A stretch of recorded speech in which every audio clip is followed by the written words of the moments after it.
What is one overarching message that you might want our viewers to take away from our conversation today? In a community, the thing I think helps the most is we just say our points, and all our opinions are valid at the end of the day. And I feel like we should focus on the end goal is acceptance, and hopefully more of appreciation as well, because I like to focus on appreciation as well. It's nice to see something positive when you view autistic people, no matter where you are on the spectrum. That's what's a wonderful thing about neurodiversity, the diversity of brains, that really needs to be appreciated more. Empowering them as much as you can is so critical. And, you know, for so many years, again, having gone through, you know, many years of them, there should really be a heavy focus on giving the control back to them. Because for too long, we have been in control. I think that inclusion starts with a single action. So it's taking, you know, inclusion doesn't need to be presenting to a school or, you know, doing this large campaign. Inclusion is about how you treat people, how you interact with people on a day-to-day basis. You know, inviting someone new to your lunch table is always the analogy that I use, but inclusion is reaching out of your comfort zone, talking to new people, being engaged with people of different backgrounds and different beliefs, practicing empathetic communication, listening. I always tell kids, real leaders listen. Real leaders amplify the voices of others. So being someone who is practicing inclusion, not necessarily on like a super large scale, but in your everyday life, you're taking those steps to create a more inclusive world from just the steps that you take every day. In terms of that, I think there should be more of like, you know, balanced discussions, kind of like what you ladies are already having with people on the spectrum, even for advocates. I think like it's good for advocates themselves to be better listeners and learners, you know, to really understand the autism community. Because I think like, you know, of course, like autistic people need to understand myself, because look, like I came from a different side and I'm autistic. So I always am learning from other autistic people. Same thing how Oni is learning from all other autistic people when she first got diagnosed. So that's really what it is. And understanding that it's not just gender, but also things within race and all stuff, you know, like different people, like for example, the Black community in America, you know. I would just say that, again, everybody is who they are for a reason, and it should be celebrated. It shouldn't be, like was mentioned before, I don't do X, Y, and Z in spite of being autistic, but I do some things, I excel in some areas because of it. And just to remember that, again, autism doesn't necessarily look a certain way. It's different in every single person who is on the spectrum. All I can say is if someone has autism and maybe later they find out they do and asks him or herself why she does have autism and they're upset that they have it, always remember that people with autism, it isn't the end of the world for them. There will be good things for them, like having a friend behind their back. If you're a parent with a child that you either have questions about being on the spectrum or getting the diagnosis, just remember the diagnosis doesn't change your child. The diagnosis only says, hey, I'm going to open the door for more therapy. An SLP's role in anyone's road to recovery can look so different. So I think my main point for people listening is that an SLP doesn't fit a mold.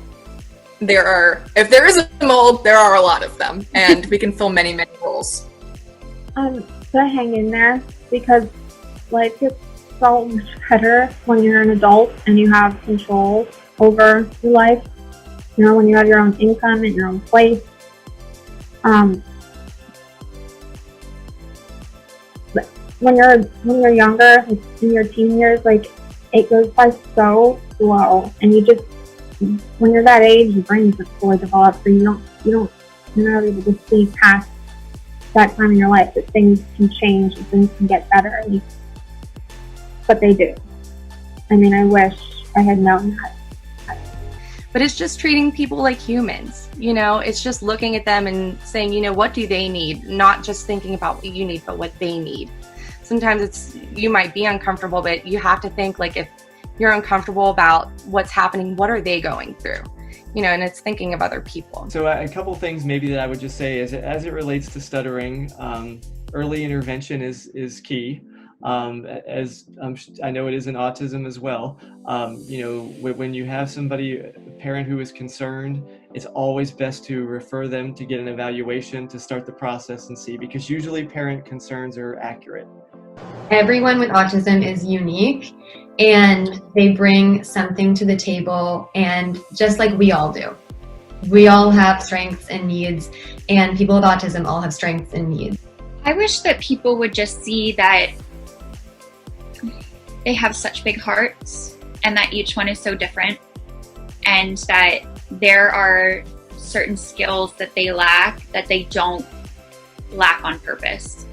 I think that's really important to realize, that the socialization sometimes just isn't there, and the communication is lacking because it simply isn't taught and it isn't there yet.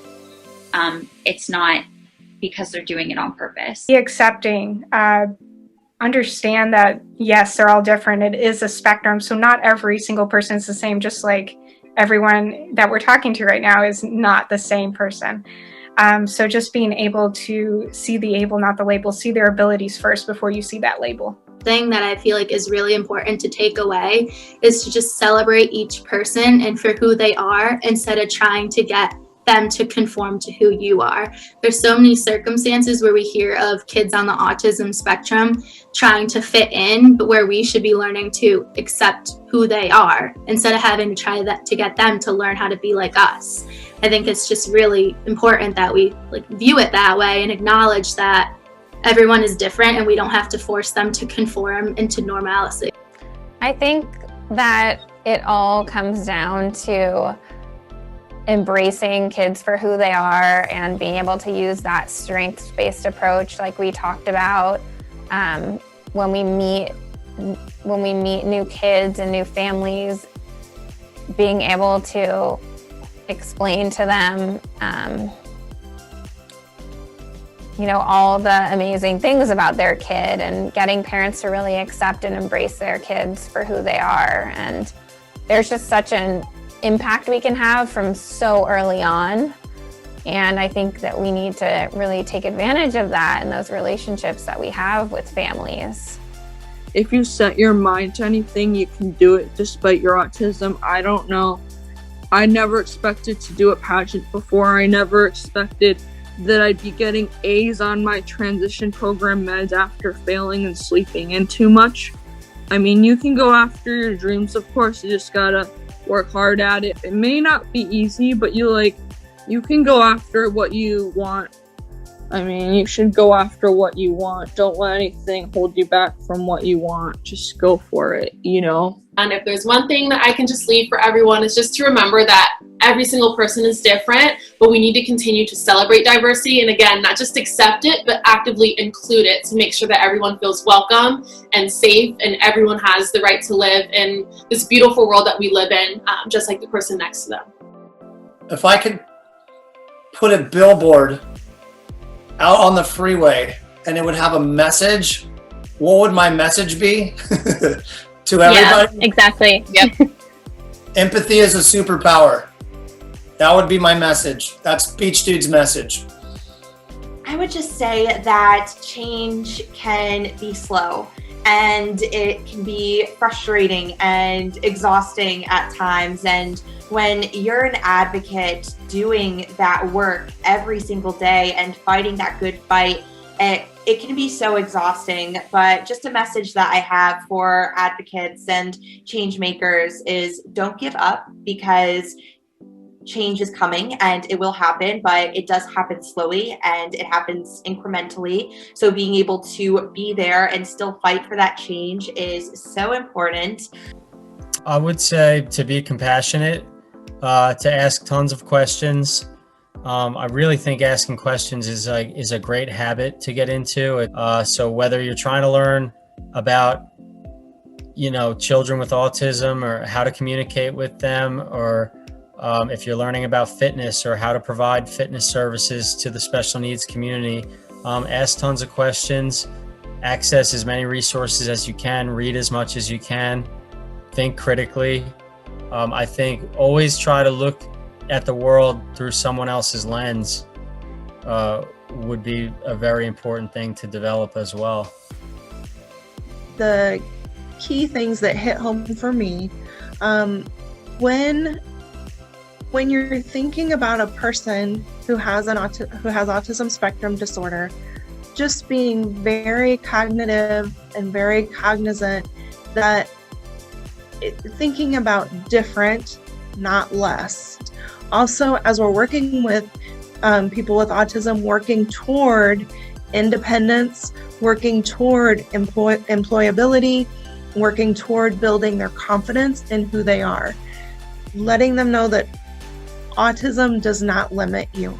You still have the same strengths, you still have the same weaknesses, so let's build up everything that we can so that we're having a better transition into adulthood for our people with autism, where they're going into adulthood with the confidence that, I can do it. I can do whatever it is that I want to do, and just not being limited by that diagnosis or label.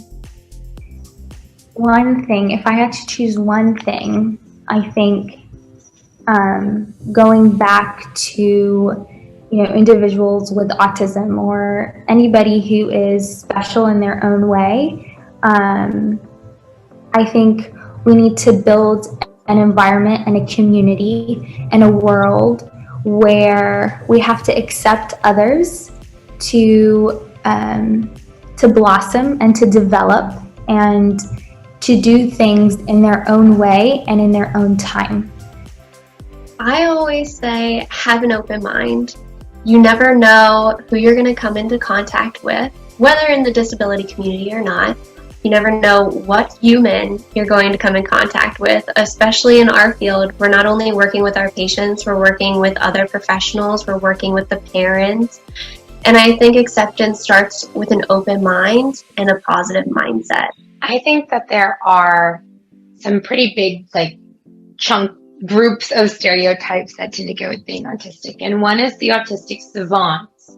So if you're autistic, you or I would be extremely intelligent in one area and like a genius in that area.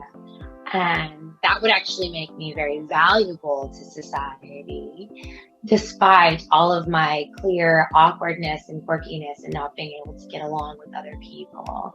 But I'm valuable enough because of my genius and that being able to be utilized. So there's that stereotype, and it's very harmful. And part of what I just said, which is that my value is placed upon my intellect, my societal value, not as me as a person, as a human. Then I think on the other far, far end of that, there's the tragedy autistic person. I have ruined my family's life. I will never be a whole person. I will never be valuable. And I am a drain and a burden. So those are two big stereotypes. You're either the savant who makes all these wonderful gains for society and business or some other place, or you're a tragedy viewed as kind of, for lack of a better word, but it's kind of what it is, viewed as worthless, as a problem. And I think most autistics do not fall, well, I don't think anybody falls in tragedy, but I think most autistics do not fall into savant. And we're living our lives completely not in any way on that trajectory of savant to tragedy. We're out here somewhere. And yet we have to measure ourselves up against these stereotypes. And I think within autistic individuals, within us, we're afraid that we're going to be viewed as the tragedy unless we can be the savant. And that's a terrible place to be, to either be completely worthless or be a super genius. that those are your two options. Now go, you know? And that's a hard place to be. And I hope that we can truly begin to recognize and embrace the diversity found within the autistic community. I think the biggest thing is when you have any sort of disability diagnosis, you get told a lot about the things that you can and can't do. The world is going to put a lot of limitations on you, so don't put those limitations on yourself. There's no reason to. If you want to do something, you can find your own way to do it. Don't let the world tell you that you can't, and especially don't let yourself tell you that you can't.